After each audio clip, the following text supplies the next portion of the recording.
സബോളയും ഇഞ്ചിയും വെളുത്തുള്ളിയും എല്ലാം പെറുക്കിയെടുക്കുന്നത് എന്തിനാണെന്നറിയാമോ? ഇന്ന് നമ്മുടെ ഐറ്റം എന്താണെന്ന് വെച്ചാൽ പപ്സ് ആണ് കേട്ടോ. പപ്സ് എന്ന് പറയുമ്പോൾ തന്നെ നമുക്ക് ഓർമ്മ വരുന്നത് നാട്ടിലെ ബേക്കറികളാണ് അല്ലേ. നമുക്ക് നാട്ടിലെ ചായക്കടയിൽ പോയി കഴിഞ്ഞാൽ ഈ സാധനം കിട്ടത്തില്ല. ബേക്കറികളിൽ പോയി കഴിഞ്ഞാൽ മാത്രമേ കിട്ടാറുള്ളൂ. ഇവിടെ യു എയിൽ വന്നതിന് ശേഷം ഞാൻ ഏറ്റവും കൂടുതൽ മിസ് ചെയ്തിട്ടുള്ള ഒരു സാധനവും ഈ പപ്സ് ആണ് കേട്ടോ. ഇവിടെ കിട്ടാറുണ്ട്, പക്ഷേ നാട്ടിലത്തെ ആ ഒരു ടേസ്റ്റ് ഒന്നും കിട്ടാറില്ല.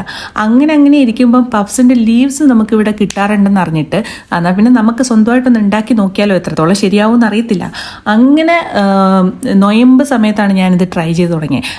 ആദ്യമൊക്കെ ചെറിയ പാകപ്പിഴകൾ ഉണ്ടായെങ്കിലും പിന്നീട് സംഭവം നമ്മൾ നാട്ടിൽ നിന്ന് കിട്ടുന്ന പപ്സിൻ്റെ അതേ ടേസ്റ്റിലൊക്കെ വരാൻ തുടങ്ങി.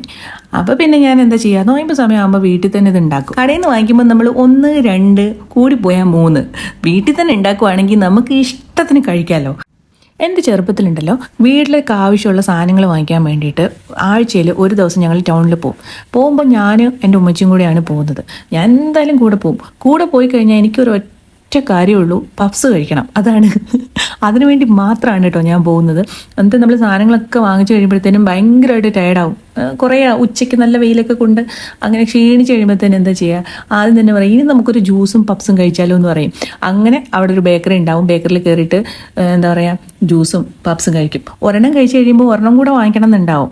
ചില സമയത്തൊക്കെ ഇങ്ങനെ പാവം തോന്നിയിട്ട് ഉമ്മച്ചി ഒരെണ്ണം കൂടി വാങ്ങിച്ചു തരും. ഇങ്ങനത്തെ സാധനങ്ങളൊക്കെ അധികം കഴിക്കണ്ട, അത് കേടാണ് അങ്ങനെയല്ലേ പറയുക.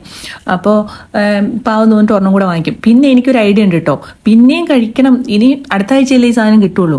അപ്പോൾ എന്താ ചെയ്യാന്ന് വെച്ചാൽ ഞാൻ പറയും നമുക്ക് വീട്ടിലുള്ളവർ കൂടി വേണ്ടിയിട്ട് വാങ്ങിച്ചിട്ട് പോവാം. അപ്പോൾ എനിക്ക് 2 ബ്രദേഴ്സാണ് ഉള്ളത്. അപ്പോൾ അവർക്കും പിന്നെ വൈകിട്ട് ചായ ഇടുമ്പോഴത്തേനും കുടിക്കുമ്പോൾ അതിൻ്റെ കൂടെ കഴിക്കാനായിട്ട് വാങ്ങിക്കാമെന്ന് പറഞ്ഞിട്ട് വാങ്ങിക്കുമ്പോൾ ആ കൂടെ എനിക്കും കൂടി ഉള്ളത് വാങ്ങിക്കും കേട്ടോ.